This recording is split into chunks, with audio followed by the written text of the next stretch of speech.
Welcome back to the Movie Man. Today I will show you a 2014 science fiction film, Ex Machina. Spoilers ahead. Watch out, and take care. Caleb worked as a programmer at Blue Book, the world's biggest tech firm. He had been the lucky winner of an internal coding competition, of which, the winner would get to spend a week at the company founder's private residence as a reward. He is soon dropped off by the founder's personal helicopter pilot, in a field some distance away from the estate. He tells Caleb that he was not allowed to fly too close to the house. The area seemed off-grid and very isolated, such that there was no network connectivity on his phone. On arrival at the door, he is given a key card by an automatic door robot before it lets him into the fancy building. He meets the founder of Blue Book, Nathan, who welcomes and tells him to be at ease, particularly not to be intimidated by meeting his employer. Nathan shows him to his room,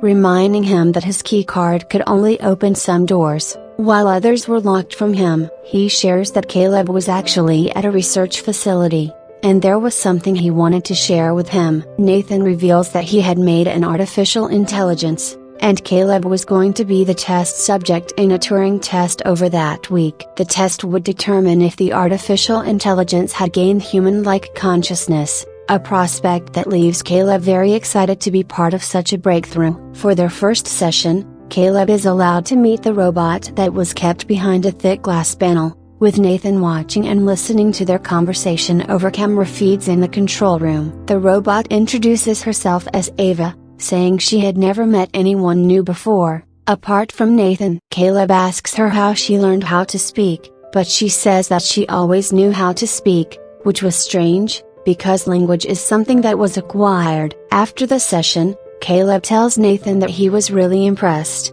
and his invention was groundbreaking. Ava's language skills were so good, that she would have passed for a human if she had been physically hidden from Caleb. Later that night, while Caleb is watching Ava on the camera feed in his room, the power goes out, and the backup generators kick in. He tries opening the door to his room unsuccessfully, and he panics for a moment. The power comes on shortly after, and he wanders out of his room, into another one that had authorized his key card. While looking around, he is startled to find a drunk Caleb in the dark room, who tells him that the lockdown feature was a security measure to prevent unauthorized access in case of a power failure. He didn't know what was causing the power failures, but he tells Caleb to go to bed and not worry about it. The next morning, he is woken up by a strange woman bringing him breakfast in bed, but she leaves without saying anything. Before their second session, Caleb tells Nathan that testing Ava with conversation was like testing a chess computer by only playing chess with it. The computer may play good moves,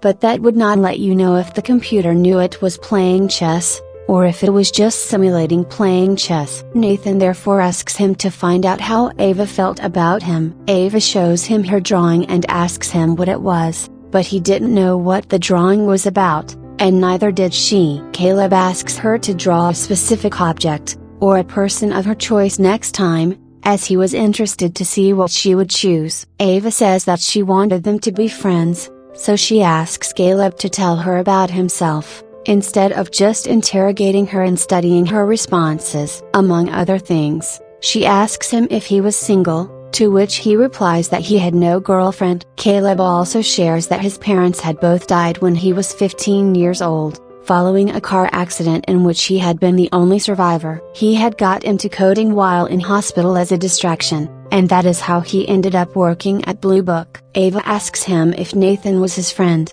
to which he replies that he was a good friend. The power suddenly goes out once again, and as the surveillance cameras power off, Ava tells him that he was wrong about Nathan. He was not his friend, and he was not to trust anything he said. As the power comes back on, Caleb is left confused by what may have caused Ava to tell him not to trust Nathan. That night at dinner, Caleb sees Nathan get angry at Kyoko, the breakfast lady, for spilling wine on the table. He tells Caleb she couldn't talk or understand English, a protection measure to ensure that any information could not leak out when he had sensitive conversations with her around. Seeing Nathan mistreat Kyoko made Caleb think that maybe Ava was right about something. On being asked what happened during the power cut, he lies that nothing interesting had taken place. At night, He spends time staring at Ava from the camera feed in his room, as he had actually fallen in love with her. Nathan then takes him to the lab where Ava was made,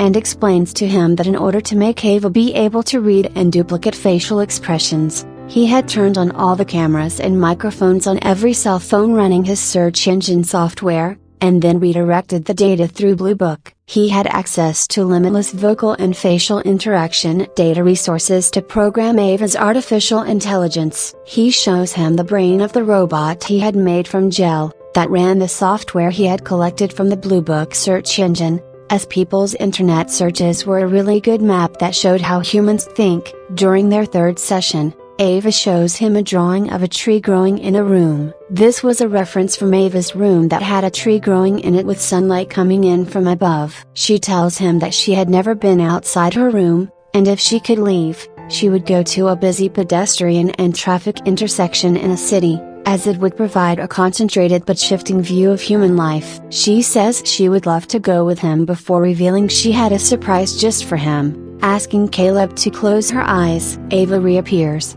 having put on a dress and a wig to cover her inner mechanics, and shows it off to him. Caleb compliments her that she looked good, and Ava replies that it was the dress she would wear on their date. She asks if he was attracted to her, saying that his facial micro-expressions and the way he was looking at her was giving him away. She even asks if he thought of her when they weren't together at night, but Caleb becomes uncomfortable, having not expected Ava to be so smart, and hence is unable to give her a straight answer. Later on, Caleb asks Nathan why he had given his robot creation gender and sexuality. Caleb had a feeling that Nathan had purposefully programmed Ava to flirt with him, and cloud his judgment to clearly tell if he was really talking to a conscious artificial intelligence. Nathan says that a consciousness needed interaction to exist, otherwise making Ava genderless would give her no reason to interact with him in a meaningful way.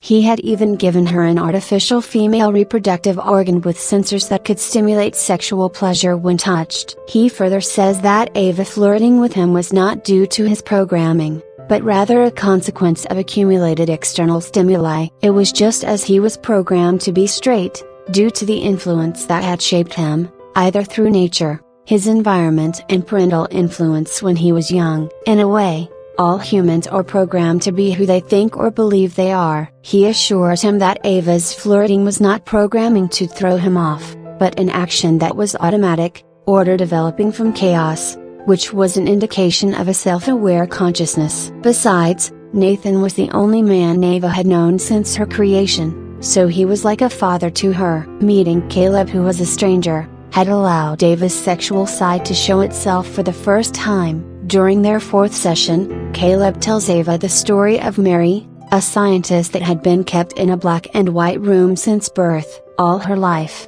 she had been taught about all the intricate properties, wavelengths, neurological effects and nature of color. One day, she is let out of the room and for the first time, she experiences seeing color, and realizes that she had been taught everything about colors, but not how it felt like to see color. Ava was like the woman in the black and white room, and Nathan had sent him there to see if she really had a consciousness, and determine if she was not just simulating one. Ava says that knowing this made her feel sad. Just as the power cuts off again, Caleb asks her why he was not to trust Nathan, and she says that he was not a good friend, as he lied about everything. Caleb suspects that maybe Nathan was causing the power cuts to see how they acted while being unobserved. Ava says that she was the one causing the power cuts by reversing the power flow to her charging induction plates, to see how they would act while being unobserved. While hanging out in the countryside, Caleb confronts Nathan,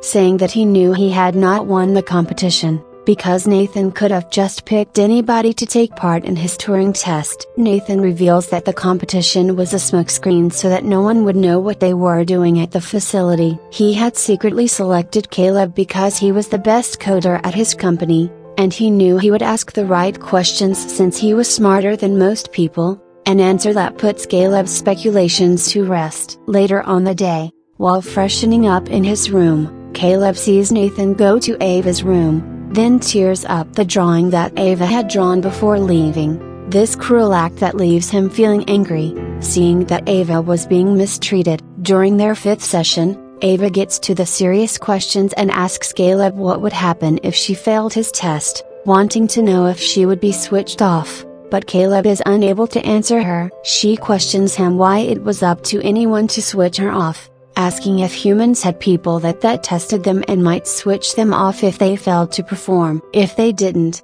then why did she? She shows him the drawing that Nathan had tore earlier, a black and white portrait of him, then adds that she just wanted to be with Caleb, but did he want to be with her too? Caleb later asks Nathan what would happen to Ava after the experiment, and he says that he would download her mind and wipe her memories, then add more efficient code and routines to make the next model better. Ava was part of the evolution that was going to make the final best artificial intelligence, the Singularity. He tells him not to feel bad for Ava but for himself, as future machines would look back at them in disdain, just as we look at past skeletons of prehistoric man in the plains of Africa. That evening, Nathan drinks more alcohol than usual and gets very drunk, and while he is dead asleep on the couch, Caleb takes his key card and secretly goes into the monitoring room. He comes across clips of Nathan building robots, which he occasionally mistreated, and most of them were eventually destroyed when they tried to escape. In another room,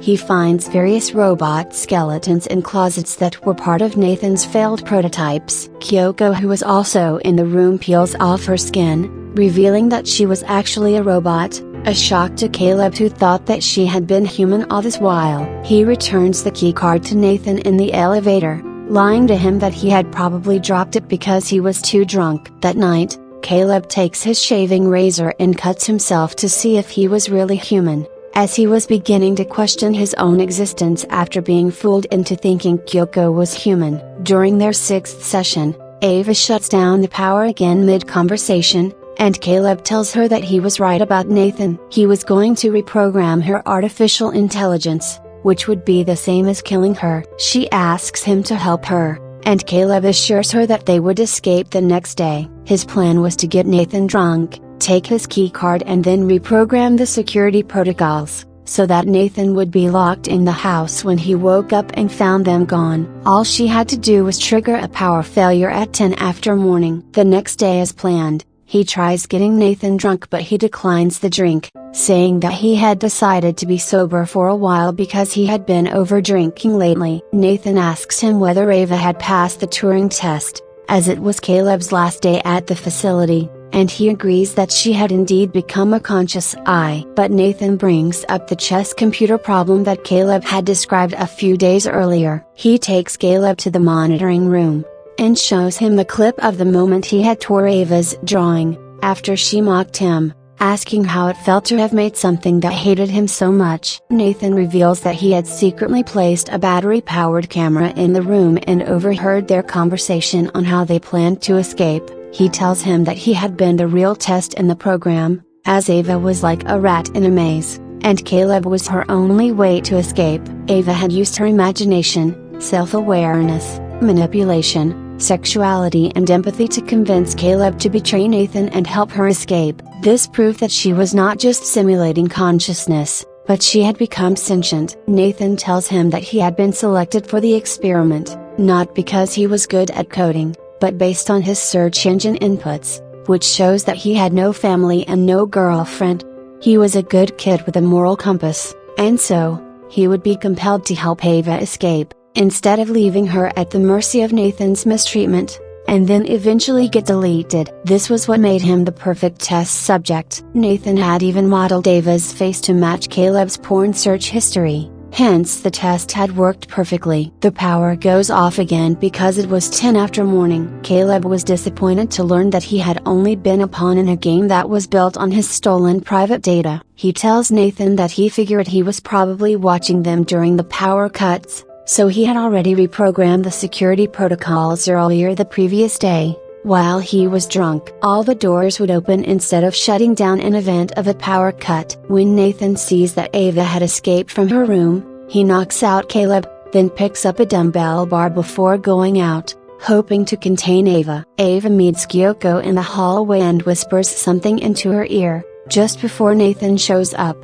ordering her to go back into her room. Ava asks him if he would ever set her free, to which Nathan promises that he would, but she could tell that he was lying. She attacks him, but he manages to overpower her and break off one of her hands using the dumbbell bar. Kyoko appears behind him holding a knife, and drives it into Nathan's back, leaving him momentarily shocked. He then deactivates her by knocking her jaw off her face. Ava meanwhile gets back up, pulls out the knife from Nathan's back while he was distracted and plunges it into his chest. As Nathan bleeds out on the floor, she takes his keycard and leaves him there to die. It was now the 7th session, and Ava walks into the room that Caleb was in and asks him to wait for her there, to which he agrees. She goes into the changing room and takes the skin and wig from one of the robot prototypes, and rebuilds herself to cover her robot exoskeleton. She also replaces her broken hand and then puts on a white dress to look human. As Caleb watches from across the other room, she then walks out and closes the main door behind Caleb, leaving him stranded as his keycard would not work. He tries calling her, but she leaves without even looking back at him. Ava steps out for the first time and marvels at how beautiful the world outside was. Back at the house, Caleb tries hacking into the computer, but the power goes out, and defeated, he looks on in horror at the body of Nathan on the floor, as he knew that he might starve and die there. It was unlikely that anyone would be coming to that house anytime soon. Ava sees the helicopter that was to pick up Caleb flying above her, and on reaching the landing site, she somehow convinces the pilot to fly her away from that place. Ava is last seen at an intersection on a busy road, just where she said she would go, if she ever got out of Nathan's glass prison. That was all of the video. I hope you enjoyed it. Click the like button and please subscribe to watch more videos like this, and don't forget to turn on notifications. Thanks for watching.